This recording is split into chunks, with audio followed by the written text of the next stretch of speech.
Okay, we're live. Andres, thanks for joining me. Okay, happy to be here as always.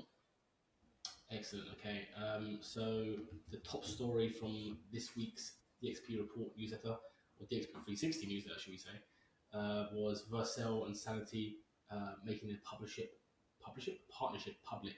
So Yeah, so Vercel and Sanity, they've had this partnership.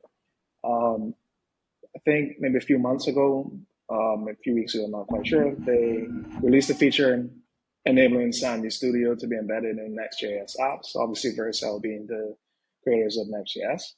But more recently, what this partnership announcement is actually focused on is the code development of a visual editing feature. So it helps ultimately, it's just another part of the collaboration features that they offer, and it helps businesses to embrace composability and improve their collaboration of their internal teams. So part of it includes a collaboration enhancing toolkit, as they call it. So this is Vercel and Sanity templates, which is a Jumpstart app that allows you to jumpstart app development pre-built solutions. Visual editing, which is a single click from preview development interface in Vercel, and it sends you directly to the content you want to edit in Sanity Studio. And then incremental static regeneration, or ISR, which allows you to create or update content before redeploying your site. So some quotes from this, there's actually one quote from Magnus Hillstad, the CEO and co-founder of Sanity. He says, Vercel and Sanity are pioneers in developing cutting-edge solutions to help teams thrive in the composable era. We're excited to offer our customers continued value through this partnership as they move on from legacy ways of working with digital experiences.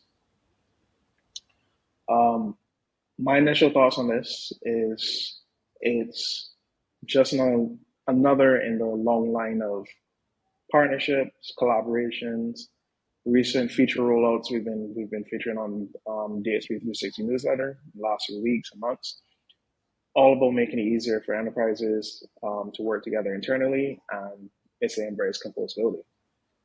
Like another story we mentioned was the Butter CMS. They released their marketplace, for instance, and it's the same goal. Like they want to make things allow companies to do things more efficiently, collaborate easier, get better insights, like by pulling together the tools that they might use in that composable stack and make it easier for them to work together.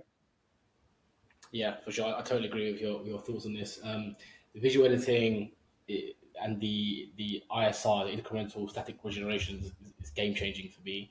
But the quote Yeah. from Magnus is interesting. Um, as they he's referring to enterprises as they move from legacy ways of working with digital experiences. So again, Yeah. this is just like it's another step in the journey that we're all going on, which is legacy monolithic suites that away moving away from like the architecture now. Like there's also a debate to be had about just the user experience for the marketers in those systems, right? The non-technical Mm-hmm. everyday users of those systems, for the most part it's not great, right? I've used a couple of them, and it's not seamless. It's not as it perhaps should be. It's not as you would expect it to be. Maybe as a marketer coming from WordPress or a Wix, which we may mention later on, these sort of like Yeah. more visual based sort of editing, it's not really there, and that's what the likes of Sanity and others in the space are building, but they're doing it in a way that's like not compromising on the headlessness, the speed that maybe the WordPress of the world and the drag and drop page builders of the world don't have, and the integrations, of course. But yeah, good news for everybody. Good news for Sanity. Good news for Vercel. Yeah, good stuff. Yeah. What's Definitely. next? So next story I have is this one. This one was in the Carter Eye section. It did catch my eye. So it's an article that came out from Kentico, and the author of this article was Debbie Tusek, the senior product manager at Kentico, and titled "Don't Lose Your Head Over the Hype. Headless is just a feature." So, quick summary of some of the points she mentioned in the article. In 2023, sorry, the number of organizations that really need this type of headless content service, referring to pure headless content management, still accounts for a minority of the market. Most marketers and editors place a significantly greater emphasis on working with that content to compose, manage, and optimize campaigns and target assets across a range of digital marketing channels. So those easy to use editors you mentioned for like WordPress and Wix and whatnot, these are the sort of things that marketers are accustomed to, and that's what they want to work with. Now, goes on to mention that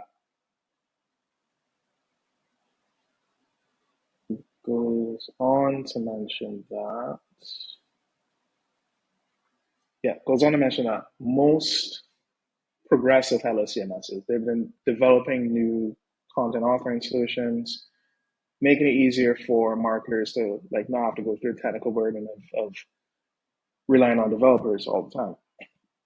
But so they're also realizing that only the largest of enterprises actually have the budget to and the developers to be able to integrate, maintain, and manage the demand involved in having a best of breed composed suite of marketing capabilities. So basically having a hella CMS and a whole bunch of other tools embedded as well. Instead, you need a hybrid headless DXP. So this offers the ability to extend and incorporate anything.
Hey, Todd, can you hear me now?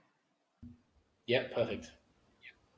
Okay, It's still cool. going. So So you just continue where you left off from, and yeah, no, I'll get just we'll follow up. restart and then we'll splice it. Yeah. Okay, echo cancellation on my end is out, but we'll see how that goes.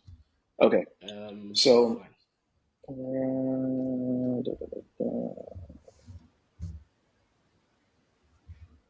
right, so it goes on to mention that basically more of the progressive headless CMSs, they've been incorporating ways to decouple the presentation layer to help marketers overcome the technical burden, like having to call on developers to help them build experiences and whatnot.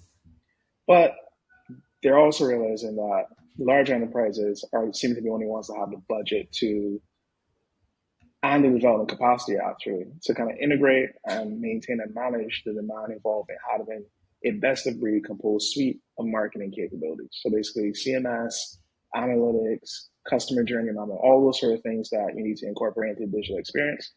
When you're working with a pure headless CMS, you need to have all these other solutions, and only a few companies have that. So instead, it's arguing that marketers and organizations need a hybrid headless DXP. So it has the majority of what they need now, and it can extend and incorporate anything in the future. And obviously, headless content delivery.